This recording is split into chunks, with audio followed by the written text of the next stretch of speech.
Di mo maintindihan at di mo malaman kung saan ka tutungo.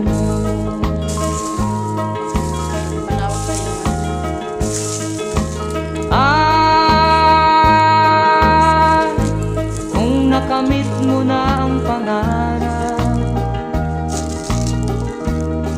di pa rin masiyahan, ang nais mo'y madagdagan. Limot mo na ang iyong pinagmulan.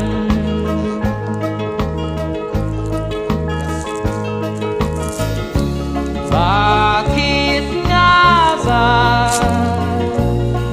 ganito? Ang tao'y walang kasiyahan. Malawak na yung ano na. Yung nalinisan niya. Guys, ayan guys, mag-prepare na tayo ng tataniman natin ng ng mais para pagdating ng ulan guys, may taniman na tayo para magkaroon tayo ng maraming bigas para hindi tayo magutom. Sipag at syaga lang guys. Pa-support naman. Mga kapintay.